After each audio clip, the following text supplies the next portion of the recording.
Sementara itu, Dinas Peternakan dan Perikanan Kabupaten Bojonegoro hingga kini masih menunggu hasil uji lab dari ternak sapi milik warga yang ditemukan mati.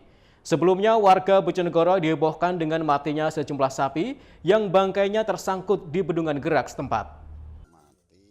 Peternak di Kabupaten Bojonegoro dibuat was-was dengan sejumlah penyakit yang membuat hewan ternak sapi milik mereka mati secara mendadak. Bahkan beberapa hari lalu bangkai sapi ditemukan menumpuk di pintu air bendungan gerak Bojonegoro.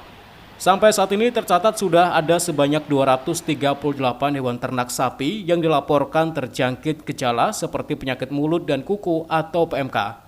Dengan gejala sapi yang tidak memiliki nafsu untuk makan.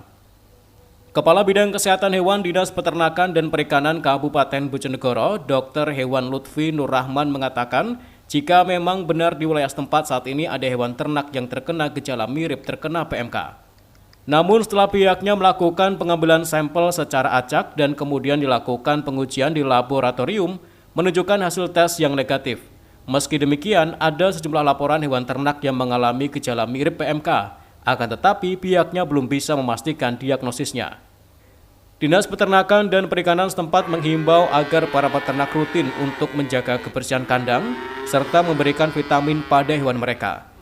Jika nantinya terdapat hewan ternak yang mengalami sakit ataupun gejala mirip dengan PMK, maka diharapkan untuk segera melapor ke petugas hewan ternak yang ada di kecamatan masing-masing. Ada beberapa hewan ternak yang menunjukkan gejala klinis mirip atau sama dengan PMK, tapi setelah kita laksanakan uji laboratorium itu menunjukkan hasil tes daripada PMK itu negatif.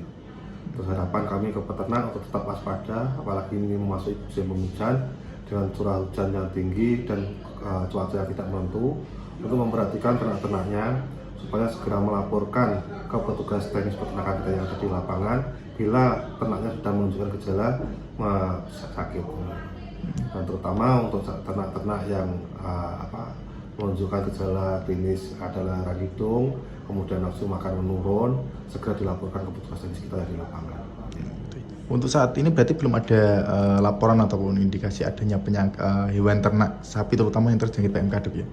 Untuk laporan yang gejala menunjukkan gejala klinis ada laporan, cuma kan kita hasil dari berpatokan atau daripada hasil laboratorium itu kita belum bisa mendiagnosis secara pasti untuk PMK-nya.